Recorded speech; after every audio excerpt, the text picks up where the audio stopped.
Okay, hey everybody, this is part 2 of East Rosebud Studios, Long Island, Bahamas. Of course, still here with the only person I would ever do something so ridiculous with, Brandon Booty. What's up, everyone? Yeah, I'm going to pick up right where I left off.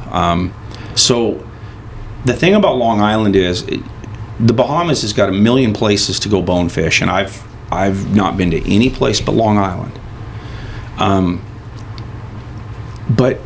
So the Bahamas is just gorgeous A to Z, right? But Long Island I've kind of really just gotten so attached to, and that's really the habitat. I'll get into the guiding and the actual fishing part of it here in a bit, but the habitat is worth talking about because it's kind of a typical, beautiful, shallow flats opportunity that was built on a now shut down salt mine. That's interesting. Oh, the surrounding area of Long Island, at least certain parts, were a multi-decade salt harvesting mine, which, you know, one of the guides who's getting ready to retire, he managed it. And what it meant is that they changed structure in the flats around Long Island for the purpose, you know, I mean, it's mining, you know, I mean, it's like fucking, the Berkeley pit in Butte. Yeah. Right? You know, and poison and shit.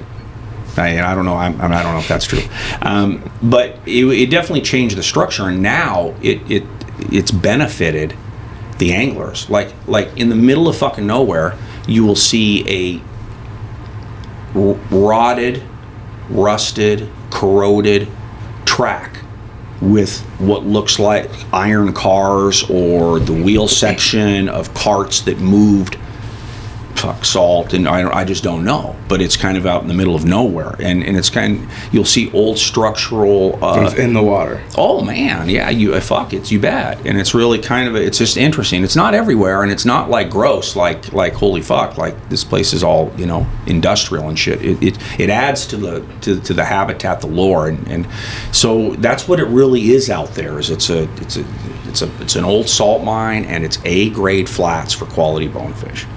And when the colors are anywhere between soft white sand to like kind of a dark brown type bottom.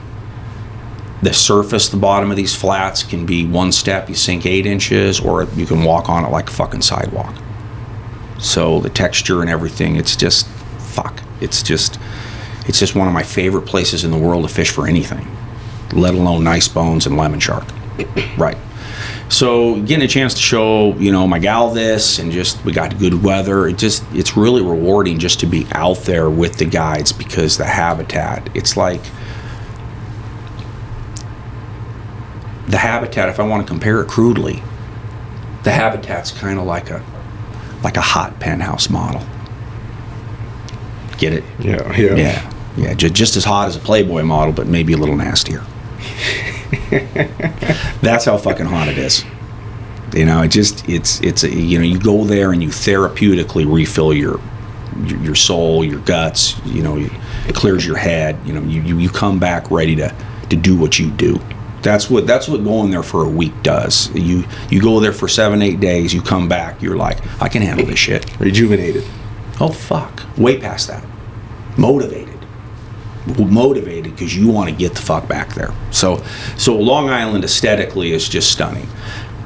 The guides at the Smith Wells Lodge are the only set of 4 guides. That's what it is. It's 8 anglers, 4 guides, 4 skiffs. The guides are why you go, and there's 4 of them. And over the course of 10-12 years, I've gotten to know these men a lot. Just they mean a lot to me. And that's why I like to take a full group, so I can get them some good coin, right? You know, give them some dough. And they're fine. I mean, they're busy every week now. Post-COVID, people know about fishing with Sammy, and that's kind of the point of this segment. So the 4 guides are Frank, Clyde, Jerry, and Sammy. And these 4 guys they're good. They're professionals. They really are. You know, you're a professional guide, but you couldn't hold their jock strap. You know, you could learn to, and you could learn to be as good, but a saltwater guide is a step above, in my opinion, freshwater guiding, only because seeing fish is it's a fucking nuance like you wouldn't believe. So, not minimizing freshwater. I love, trout, salmon guides, obviously. But it's just the polling aspect to what they do, the fish spotting, the getting you in position with the boat in order for you to make the cast. Yeah, there's a lot going on. Working on your skill set, bitch. I mean, it's just the whole thing is much more difficult for them. You could, you could ruin it a lot easier, a lot quicker. It's just, to me, it's not that, because that, I'm not minimizing the freshwater guides, because they do all of that too in what they need to do. All I'm saying is that if you can't spot fish, then you're fuck it, Yeah. and that's what they have to do. So the first guide is Frank, and Frank is an older guy. He's almost 80. Yeah, that's old. He's still guiding it. Fuck. I mean, that's pretty badass to be almost 80 and guiding every day. This was probably the first year that I didn't see Frank doesn't get up on the platform to pull. He still pulls, obviously, but he's behind us, at our level pulling. He did fine, right? So, Frank to me is somebody that, he's almost 80, and, just like your dick don't work as well at 80 as it did at 40, neither do your eyes.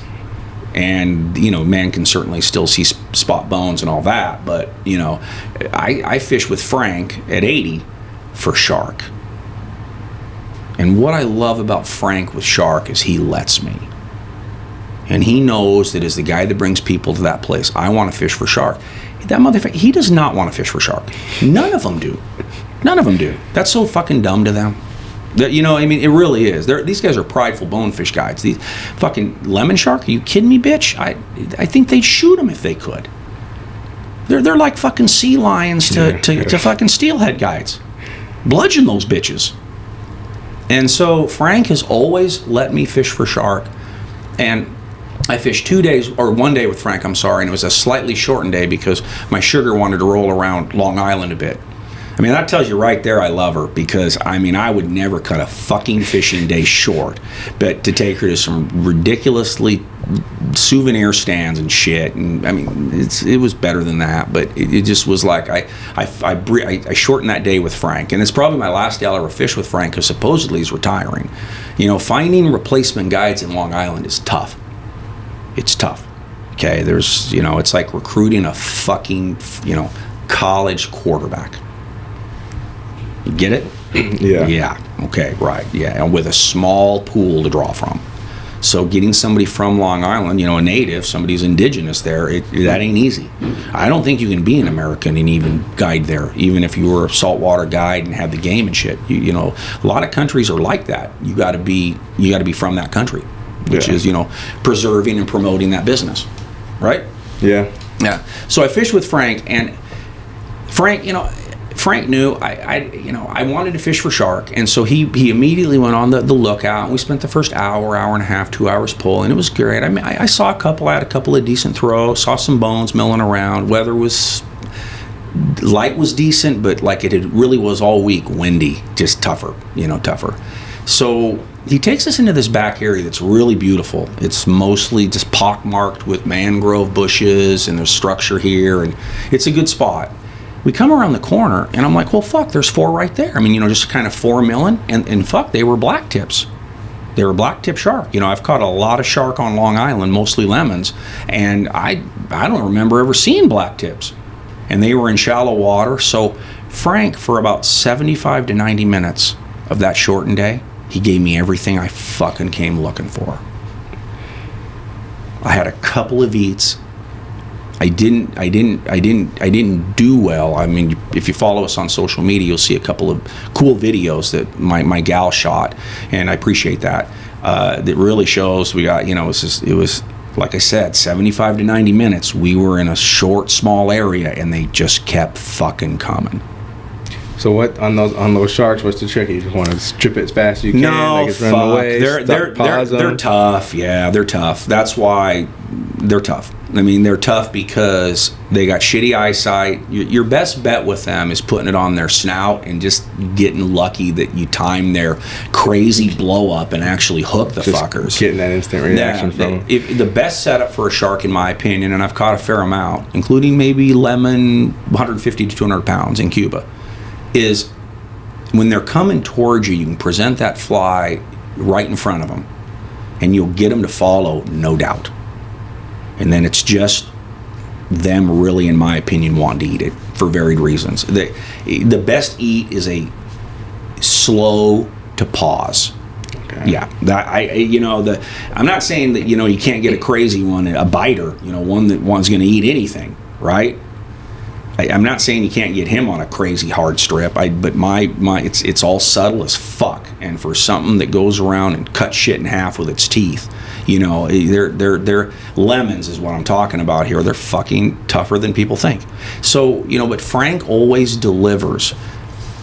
Within the first hour of him pulling us that morning, we're in a familiar bay where I'm looking for lemons right off the bat. And excuse me. And we're just sitting there moving, and right there in 3-4 feet of deep water, crystal clear, is a 20, 25, 30 pound motherfucking permit. Right there. So I turn to my girl and I'm like, hand me the permit rod. And she's so savvy.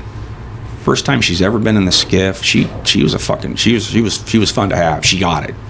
But anyway, so she gets me the permit rod quick enough. Quietly put that fucking shark rod down. Right? And I can't get the fucking tippet and the fly. It's a little janky enough. 5 seconds, 8 seconds, 10 seconds, 12 seconds. Finally, ready to peel some line off. Whoop, never saw it again. Damn. Yeah, it's a game of inches, bitch. Sorry about it. It's a game of inches. And, it's just kind of life, really. I mean, I'm not there to fish for permit. I'm there to fish for shark and bones. But point is, Frank all day did such a great job with us. Took us out to this cool spot called Turtle Rock. It doesn't look at all like a turtle, but it's in the middle of nowhere, and there's no huge rocks in the middle of fucking nowhere. So it's a cool fucking place out there. My gal loved it. Fucking cuda, shark, fucking needlefish everywhere. Just watching big shark coming in on this rock and this flat, getting lots of shots, but same story, no fucking eats. So I had such a fucking, hang on, okay, cut. Brother, no, well, I'm doing my podcast. I thought that thing was fucking off. I really apologize. So, my day with Frank was really good, and I was modestly looking forward to it, just because some of the other guys, I'll get into them here now, but Frank ended up really showing me how good he was, because he has this client that wants to fish for something that's not fished for a lot, and he doesn't want to fish for him. He flat out told a couple of the clients in our group, well, we want to fish for shark today. No, we're fishing for bonefish. What you got me? I feel like a guy, you gotta do that. You gotta do that sometimes. He just knows they're not good enough. Yeah, and I don't mean that rude, but it was windy all week, and throwing this fly that we've developed called the blood clot. Right? It's big, red, huge, fucking nice, beautiful streamer. I've caught dozens of nice lemons on it, and it really works, except this week. Dude, I got refused like I was the biggest zit-face geek at the fucking senior prom. You think it's like a color thing or size thing? It was just weird. They just weren't eating it. I mean, I had a couple of eats, like I said, but considering how many shark I saw with Frank and then another guy, a friend of mine, a couple of days later, it just didn't happen. So anyway, that's the end of episode 2 of East Rosebud Studios, Long Island, Bahamas.